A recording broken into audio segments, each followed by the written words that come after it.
আসসালামু আলাইকুম সবাইকে, কেমন আছেন সবাই? আশা করি সবাই ভালো আছেন। সেদিন গিয়েছিলাম মেহেরপুরের উদ্যোক্তা মেলায়। এই যে চলে আসছি মেলায়, তো ঢুকে একদিকে দেখি খাবারের স্টল আর অন্যদিকে পোশাক, জুয়েলারি আরো বিভিন্ন ধরনের জিনিস।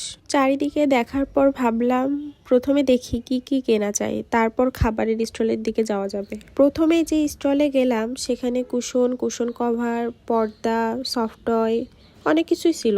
তারপর চুড়ির দোকান, চুড়িগুলো ছিল মাটির, দেখতে ভালোই ছিল কিন্তু ভেঙে যাওয়ার ভয়ে আর নেওয়া হয়নি।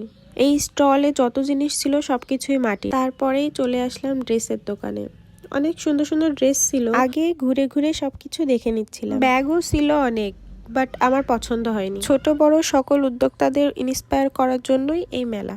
বর্তমানে সবাই চায় নিজের উদ্যোগে কিছু করতে। এখানে ফুল গাছও সেল করতেছিল, এটা বেশ ভালো লাগছে দেখে। তারপর এই স্টলে অনেক সুন্দর সুন্দর সফট টয় ছিল, 150 টাকা করে বলছিল, কিছু কিছু অনেক বেশি শক্ত ছিল।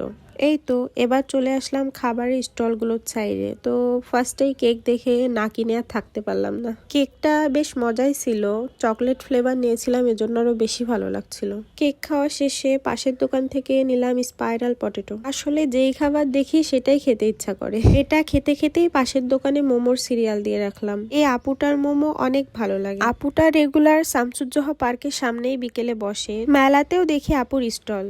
তো আর কি, দেরি না করে অর্ডার দিয়ে দিলাম। খুব দ্রুত মোমো বানাচ্ছিল, তারপরেও খেতে মজা হয়েছিল, ভিতরে একদম পুরে পরিপূর্ণ।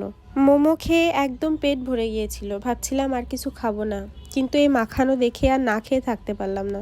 কিছুক্ষণ পরেই শুরু হলো সেই অনুষ্ঠান। এইরকম মেলা সবসময় হলেও অনুষ্ঠানের আয়োজন সবসময় করা হয় না।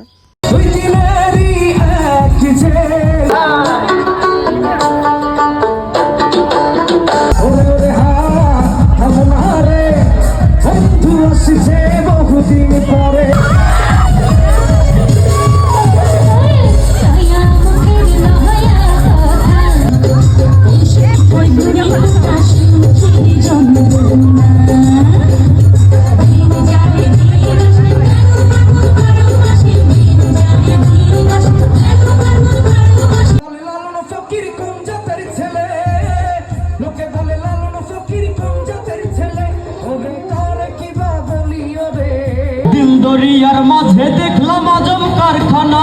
অনুষ্ঠানের সব গান নাচ তো আর দেখানো সম্ভব হলো না, আপনারা চাইলে মেলা থেকে ঘুরে আসতে পারেন। তারপর আরেকটু ঘোরাঘুরি করে আমরা বাসায় চলে আসলাম। আজকের ভিডিও এই পর্যন্তই, সবাই ভালো থাকবেন, আল্লাহ হাফিজ।